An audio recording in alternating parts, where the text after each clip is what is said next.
새해를 시작하고 하나님께서 우리 교회에 우리가 어떤 면에 금년 한 해에 많은 것을 심어야 될 것인가 라는 표어를 주셨는데, 우리 같이 한번 표어를 외쳐볼까요? 시작. 행동하기 전 기도를 심으라. 행동하기 전 기도를 심으라.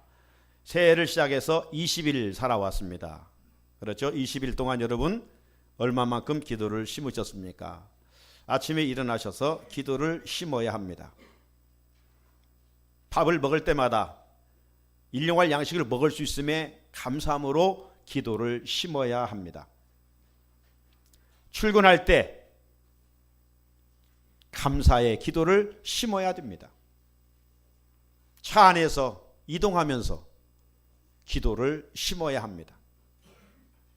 직장에 도착해서 오늘도 일할 수 있는 일터를 주셨음에 기도를 감사함으로 심고, 어떤 업무를 시작하든지 하나님께 지혜를 구하는 기도를 심고, 또 누구를 만나든지 간에 하나님 나를 통해서 그리스도의 향기가 전해질 수 있도록, 때로는 복음의 통로가 될 수 있도록 기도를 심어야 합니다. 일을 마치고 퇴근할 때도 하나님 감사합니다. 하루를 은혜 중에 마치게 해주셔서 감사합니다. 그리고 집에 돌아와서도 우리는 감사의 기도를 심어야 됩니다. 가족들을 위해서 많은 기도의 분량을 심어야 하고, 특별히 어미와 아비의 입장에서 자녀들을 위해서 기도의 분량을 채워가야 합니다. 그리고 하루 일과를 마쳤을 때 또 잠자리 들기 전에 하나님의 지켜주심의 은혜 기억하고 또 기도 심어야 합니다. 기도는 주님과 대화라고 그랬습니다. 기도는 영혼의 호흡이라고 그랬습니다.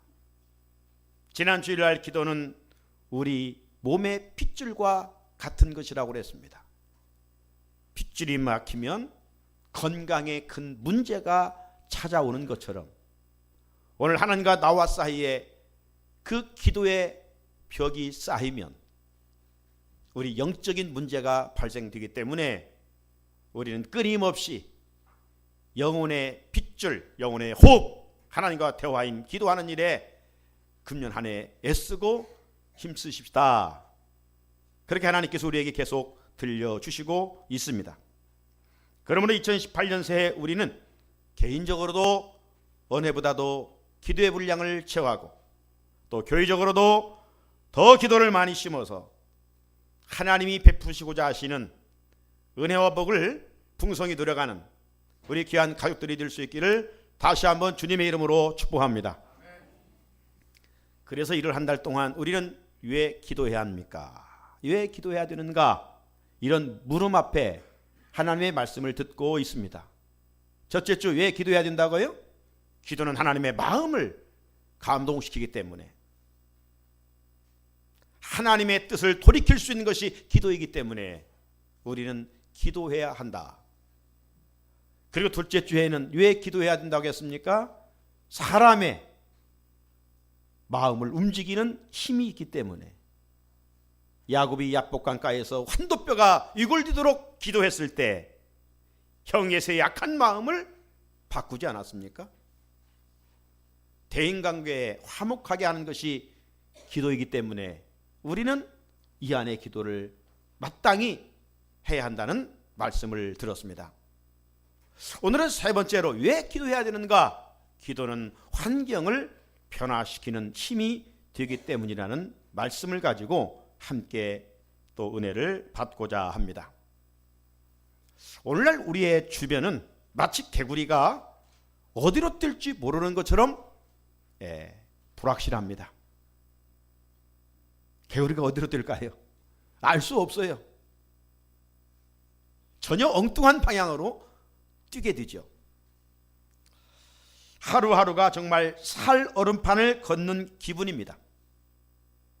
이 지구촌이라는 곳, 내가 사는 곳, 언제 어디에서 어떤 일이 일어날 줄 모르는 무서운 폭발이 일어나는 것 같은 오늘의 주변 상황입니다. 그래서 사람들은 불안과 염려를 떨쳐 버릴 수가 없습니다. 개인과 가정 형편도 어려운 일들이 예기치 않게 찾아오고만 있습니다. 그렇기 때문에 사람들이 평안을 누려야 될 텐데 새 벽두의 평안을 누리지 못하고 오히려 염려와 불안과 실망과 낙심에 빠져 살고 있습니다. 주어진 환경이 좀 힘들고 어렵다고 자살하는 이들이 점점점 늘어만 가고 있습니다. 오늘날 현대인들에게 무서운 질병 중에 하나가 뭐냐? 우울증입니다. 우울증. 우울증이 왜 생깁니까? 어떤 일에 마음의 상처를 받고 절망감에 깊이 빠져 있기 때문에 그렇습니다. 어떤 문제에 수렁에 깊이 빠져서 허우적거리면서 거기에서 나오지 못하고 그것을 신앙적으로 표현하면 묵상하다가 염려근심을 묵상하다가 그만 극단적인 일을 하게 되죠. 그래서 자기 자녀들을 데리고 소망을 잃고 동반 자살을 하는 일들이 계속 이어지고 있음을 보게 됩니다. 그리고 사랑해야 할 대상들을 사랑하지 못하고 증오의 대상이 되어서 해치고 죽이는 일들이 점점점 우리 주변 상황에 많아지고 있는 것을 보게 됩니다. 사랑하는 성산의 성도 여러분, 올 우리 환경은 어떻습니까? 새 2018년을 살아간다고 해서 작년보다 내 앞에 정말 좋은 일들이 많아지고 있습니까? 환경에 문제가 없습니까? 세상 사람들은 고난을 당하는데 예수 믿는다고 우리 가정에 내 일터에 평탄한 길만 보장되어 있습니까? 결코 그럴 수 없습니다. 우리도 A가 아닙니다. 이런저런 개인과 가정의 아픔들, 문제들이 있습니다.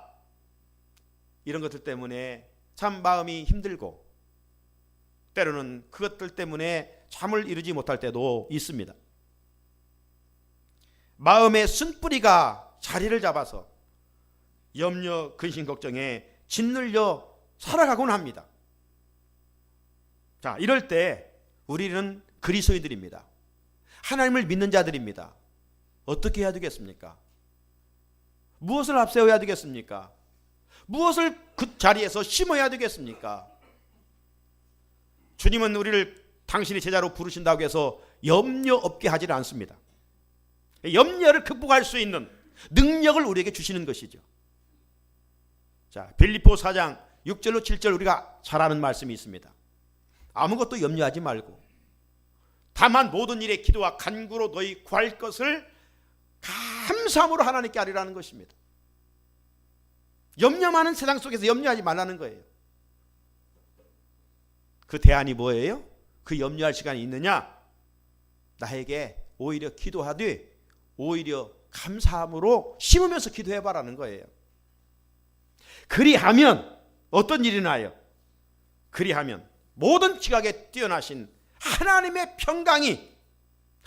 평강이 그리스도 예수 안에서 우리 마음도 우리 생각도 지켜주신다라고 말씀하고 있어요. 염려할 수밖에 없는데 감사함으로 기도할 때 하나님께서 내 마음의 환경을 바꾸어 주신다는 것입니다. 할렐루야. 네, 내 마음의 환경을. 마음이 중요하잖아요. 주변 환경이 아무리 좋아도 마음이 부패하면, 마음이 상하면 모든 것을 잃은 거나 마찬가지예요. 그러나 주변 환경은 좋지 않을지라도 내 마음에 기쁨이 있으면, 내 마음에 평강이 있으면 그건 가장 행복한 사람 아니겠습니까? 기도는 우리의 마음의 환경을 바꾸어주는 능력이 있기 때문에 오늘 우리는 기도해야 된다라고 하나님은 우리에게 말씀하고 있습니다. 오늘 본문에 나타난 사건도 이 사실을 분명하게 증거하고 있습니다. 오늘 본문 말씀의 배경은 사도 바울이 2차 세계 전도 여행 때에 빌립보라고 하는 곳을 찾아가게 됩니다. 이 빌립보는 아시아이죠. 그런데 유럽을 말합니다. 그런데 본래 이 바울은 스스로 생각하기를 아시아로 가기로 계획을 세웠어요. 그런데 어느 날 하나님께서 밤의 환상 가운데 그 아시아로 가는 길을 막았어요. 오늘 본문 전에 사도행전 16장 6절을 보면 성령이 아시아에서 말씀을 전하지 못하게 하시거늘, 여기서 우리가 무엇을 할 수가 있어요? 우리가 계획을 세울지라도 우리의 계획을 이루시는 분은 하나님이시라는 거예요. 계획을 세울지라도 이를 성취하시는 분은 하나님이시라는 거예요. 그래서 바울이 아시아로 가려고 하는 계획을 접고 성령께서 지시하는 곳으로 이제 순종하면서 떠나게 됩니다. 사도행전 16장 9절에 보게 되면 밤의 환상을 통해서 하나님이 마게도니아에서 한 사람이 부르는 그 환상을 보게 됩니다. 그래서 바울은 성령의 인도하심이라 믿고 순종하는 것이죠. 그래서 이제 아시아에 계획을 접고 오늘 유럽으로 선교 여행을 하게 됩니다. 자, 드디어 성령의 인도로 바울 일행이 이 마게도냐의 큰 성 빌립보에 이르게 됩니다. 그곳에 도착해서 며칠을 지나다 보니 안식일이 돌아왔어요. 그래서 안식일 날 어디에 가서 기도를 할 것인가 이곳저곳 찾고 있었습니다. 그런데 어느 물가에 여러 명의 여자들이 있었던 것 같아요. 아무튼 전하나나 우리나라나 그 물가는 여자들의 그 이야기를 나누는 장소인 것 같아요. 그 중에 누가 있었느냐? 저쪽 두아디라시아의 자색 옷감 장사, 그러니까 아주 좋은 왕들, 귀족들이 입는 옷을 파는 한 여인, 그 여인이 루디아라고 하는 여자였습니다. 그래서 바울이 그들을 만나 하나님의 말씀을 전합니다. 그런데 다 듣지 않고 하나님께서 그 루디아의 마음을 열으시다고 그랬어요. 루디아의 마음을 여니까 경청하게 됐어요. 그리고 그가 예수를 주로 고백하고 유럽에서 최초의 그리스도인이 되는 겁니다. 이 루디아라고 하는 여자가. 그래서 이 루디아 한 사람만 구원받는 것이 아니라 마침내 그의 온 가족이 예수를 믿고 세례를 받는 그런 일이 있게 되었습니다. 그리고 빌립보라고 하는 그 도시에 처음으로 교회가 세워지는데 이 루디아의 가정에서부터 교회가 출발을 합니다. 사랑하는 성도 여러분, 루디아의 가정이 구원받게 된 배경과 이 빌립보라고 하는 도시에 교회가 세워진 배경은 무엇으로부터 출발합니까? 어떤 일 때문에 이런 은혜가 그곳에 쏟아졌습니까? 다른 게 아니라 바울 일행이 기도할 곳을 찾다가 이루어진 것입니다. 그러므로 이 열매는 다른 것의 열매가 아니라 기도의 열매였어요. 기도의 열매. 자, 또 하나. 오늘 본문전 사도행전 16장 16절을 여러분 한번 보십시오. 거기 말씀해 보시면 우리가 기도하는 곳에 가다가 이렇게 기록이 되어 있어요. 여기에 또 하나의 엄청난 큰 축복이 기다리고 있었습니다. 이처럼 여러분 기도는 수지 맞는 거예요. 우리는 어떤 때는 기도하는 것이 힘들다고 생각이 되지만 왜 하나님은 우리에게 쉬지 말고 기도하라 그렇게 말씀하시는 걸까요? 우리에게 하나님의 예비하신 것들을 공급해 주시기 위하여 우리에게 기도하라는 거예요. 그러므로 우리는 기도해야 됩니다. 하지만 여러분, 농부가 가을에 가서 열매를 얻기까지는 그 봄에서부터 여름, 수고가 뒤따르기 마련이죠. 저절로 열매가 맺는 법은 없어요. 기도도 마찬가지예요. 그 과정, 열매 맺기의 과정은 힘든 시간들이 분명 있습니다.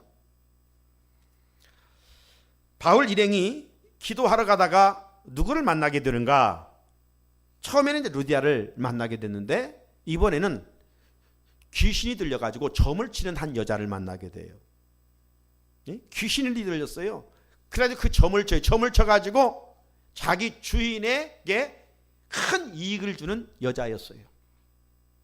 근데 바울이 보니까 너무 불쌍해요.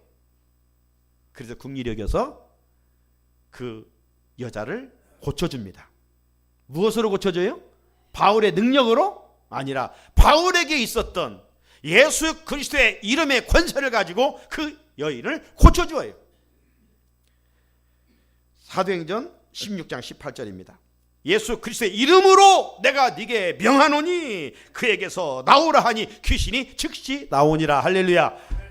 우리에게 능력이 뭡니까? 우리가 무엇으로 기도해요?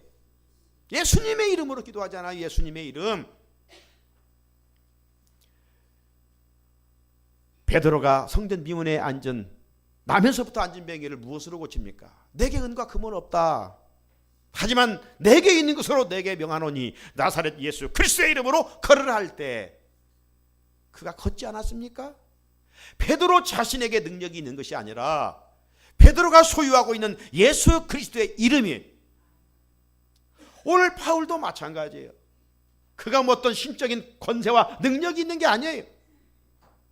그에게 재앙 사람들이 가지고 잊지 못한 것을 가지고 있었는데 그게 뭐예요? 나사렛 예수의 이름이었어요.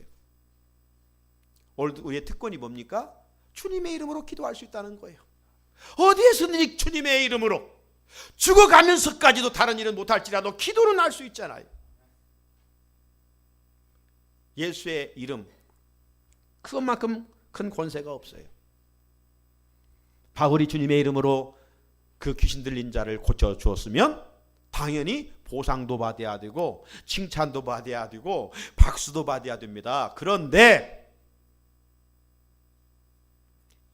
이 점치는 귀신 들린 여자의 주인이 이 소식을 듣고 자기의 큰 이득이 끊어진 줄을 알았으므로 관가에 고소를 하게 됩니다. 이제 자기가 손해본다는 것이죠. 내가 저 귀신 들린 여자 때문에 점쳐서 먹고 살았는데 이제 바울이 고쳐줘서 점을 칠 수 없으니 나에게 이득이 끊어졌다. 그러니까 이 주인은 이 물질의 노예가 됐던 것이죠. 한 사람이 인격을 귀하게 여기는 것보다는 물질이 더 중요한 거예요. 물질이. 오늘 우리의 모습은 그렇지 않느냐 이 말이죠. 물질도 필요하지만 물질보다 더 귀한 것이 뭡니까? 한 인격이에요. 그런데 우리는 물질을 소중히 여기면서 인격에 대한 소중함을 모르고 살 때가 있어요. 결국 고발을 당한 바울과 실라는 관가에 끌려가서 매를 맞고 그 차디찬 로마 감옥에 갇히게 됩니다. 사랑하는 우리 성사의 성도 여러분, 지금 바울과 실라가 자기들 생각대로 요나처럼 행동한 것이 아니잖아요. 자기 생각대로 했다가 매를 맞으면 그건 자기 잘못이잖아요.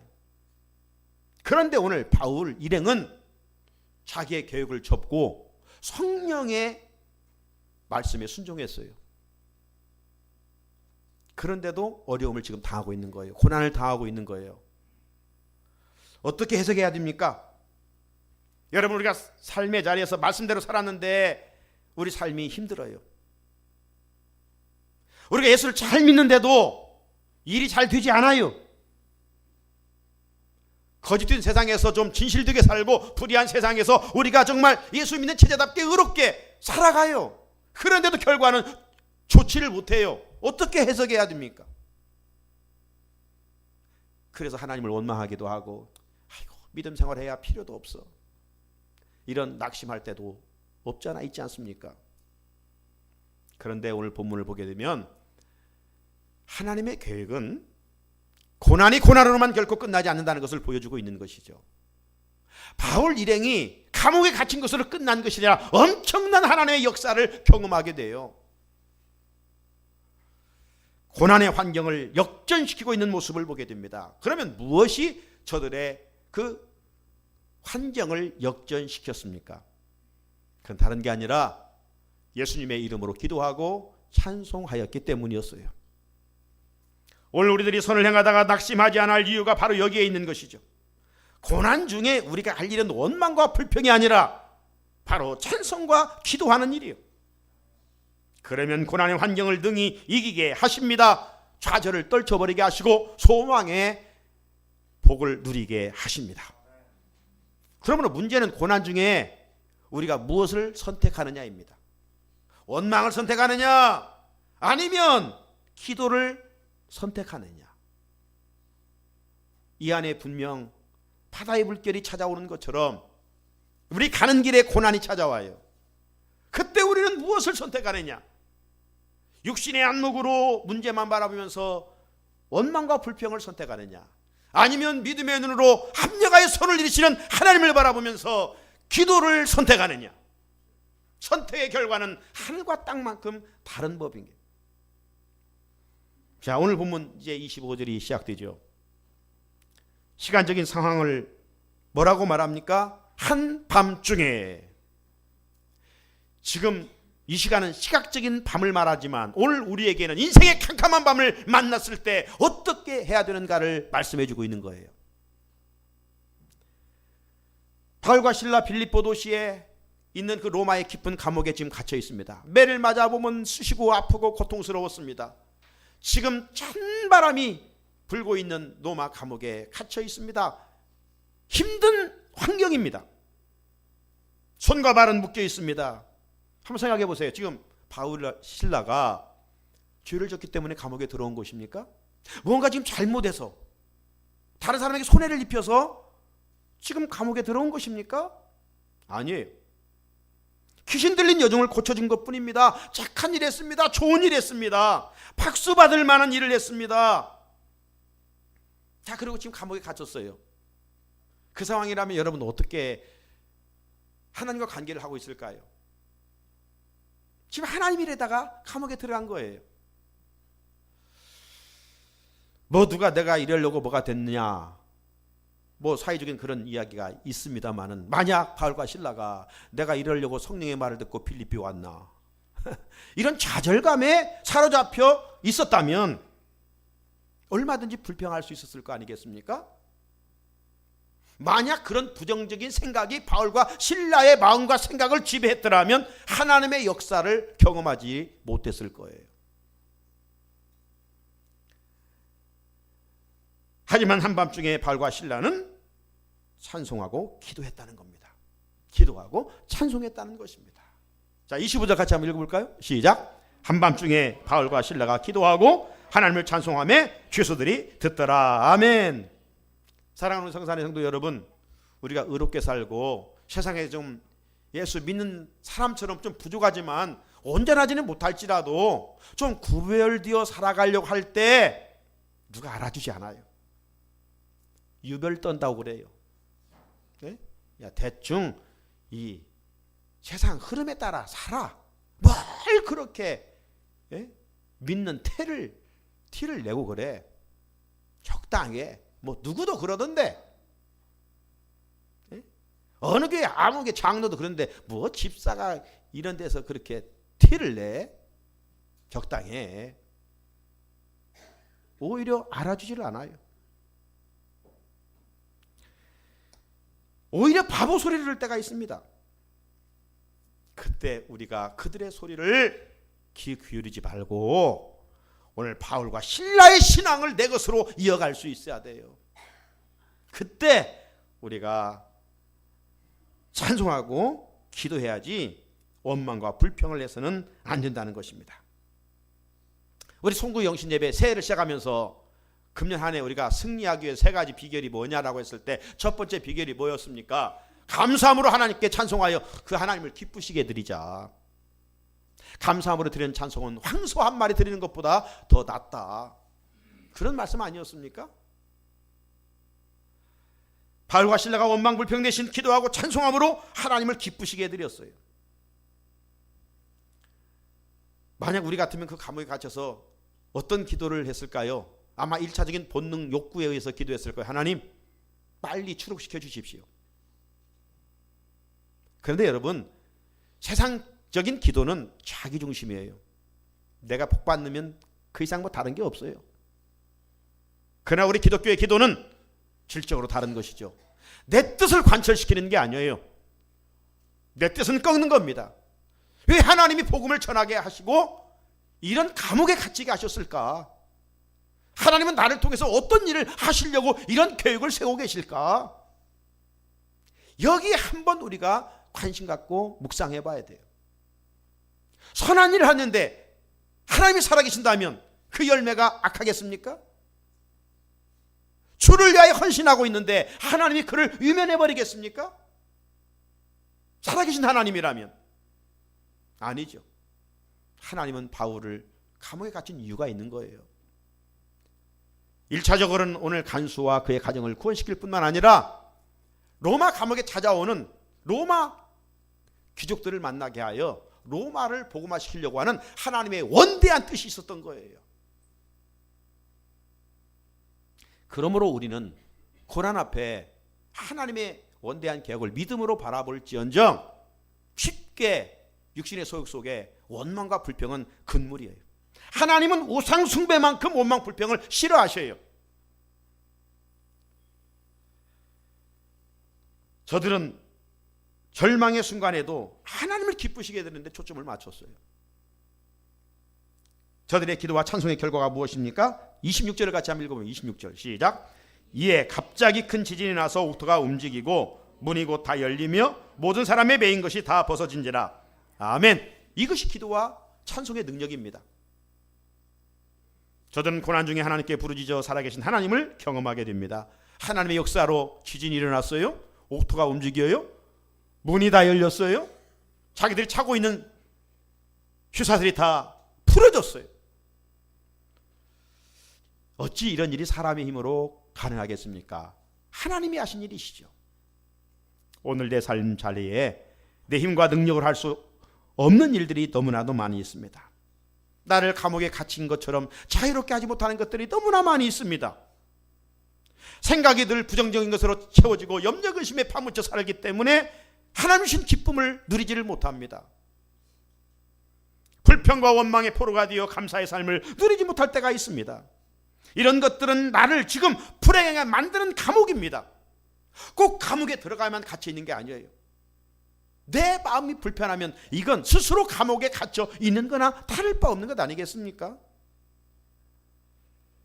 감옥에 갇혀 있는 답답한 환경에서 우리를 누가 자유롭게 하실 수 있습니까? 그분은 오직 우리에게 자유를 주시는 성령 하나님이신 줄로 믿습니다. 내 안에 성령님이 임하면 감사가 있고 기쁨이 있고 만족이 있고 자유함이 있습니다. 그 좋은 생각들로 채워지게 하시고 거룩한 영성으로 휘부하게 하시사 또 기도하게 하시고 또 찬송하게 하시고 또 살아계신 하나님을 만나며 신앙의 선순환이 이루어지게 되는 것이죠. 그러나 기도와 찬송이 없으면 성도의 마음에 마귀가 틈타 원망과 불평이 심어지고 그건 자기를 또 감옥에 가두고 또 어려우니까 또 원망하고 불평하고 악순환이 반복되는 것입니다.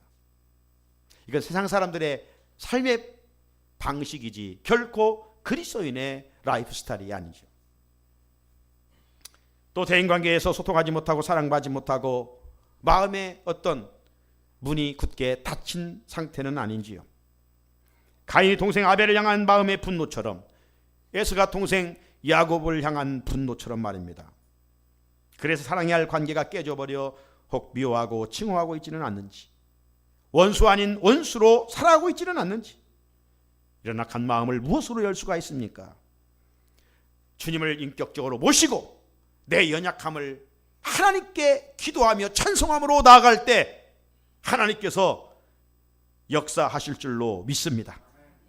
내 안에 뿌리 내린 미움과 증오의 닫힌 문을 제거하시고 사랑하는 마음을 갖게 하실 줄로 믿습니다. 나는 힘들지만 기도할 때, 나는 정말 연약하지만 찬송할 때 성령께서 내 마음의 환경을 넓혀 주십니다. 모든 것을 수용하고 받아들이는 큰 마음으로 변화시켜 주십니다.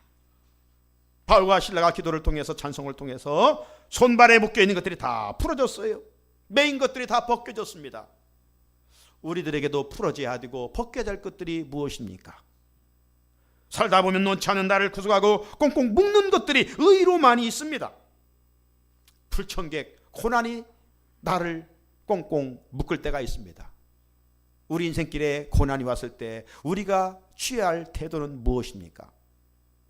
야고보서 5장 13절에 너희 중에 고난당한 자가 있느냐? 그는 기도할 것이라고 분명히 말씀하십니다. 기도하고 부르짖을 때 하나님께 주신 고난이 멈추게 되고 그 고난으로 오히려 하나님이 나를 다듬어서 더 주의 형상으로 회복시켜 주십니다. 영적으로 더 성숙하게 만들어 가십니다. 지금 자녀의 문제로 손발이 묶여 있습니까? 자녀의 구원 문제로 묶여 있다면 자녀들을 품고 매일 기도의 분량을 채워가십시오. 심으면 언젠가는 반드시 거두게 되어 있습니다. 빌립보 감옥을 지키던 간수, 그가 먼저 구원을 받은 것은 바울이 기도했기 때문입니다. 답답한 환경이었지만 바울이 그곳에서 감사함으로 기도한 결과 간수가 먼저 구원받고 마지막 그의 가족들도 다 예수 믿고 세례받고 하나님의 백성이 되었습니다. 오늘 본문 34절 끝부분에 그와 온 집안이 하나님을 믿음으로 크게 기뻐하니라. 이런 맥락에서 기도는 은혜의 통로요, 기쁨의 통로요, 축복의 통로인 줄로 믿습니다. 기도하는 자는 반드시 하나님이 하시는 일을 경험하게 됩니다. 기도는 환경을 움직이는 강력한 힘이 있습니다. 사랑하는 성산의 성도 여러분, 왜 기도해야 합니까? 오늘 우리의 어려운 환경을 변화시키는 능력이 있기 때문입니다. 나를 메고 묶고 있는 것들, 그들을 향하여 나사렛 예수의 이름으로 명하며 기도하십시오. 기도의 시간을 확보하며 부르짖으십시오. 닫힌 것들은 주님의 능력으로, 주님의 권세로 열어질 것입니다. 매인 것들은 벗어질 것입니다. 부정적인 것들은 긍정적으로 변화될 것입니다. 원망과 불평은 감사의 조건들로 변화될 것입니다. 어두운 환경들은 물러가고 광명의 은혜가 임하게 될 것입니다. 이 한 해 기도를 많이 심어 다양한 은혜를 입어 정말 은혜 받은 것들을 불신자들에게 간증하여 내가 이렇게 은혜 입었어. 당신도 예수 믿어. 나를 통해서 복음이 전해지고 죽어가는 영혼들을 살려내는 구원의 통로로 쓰임받기를 소원합니다. 이 귀한 일들을 성령 하나님께서 우리 교회와 성도들을 통해서 이루어 가실 줄로 믿습니다. 같이 함께 기도드리겠습니다. 걸어가신 하나님 아버지, 오늘도 저희들을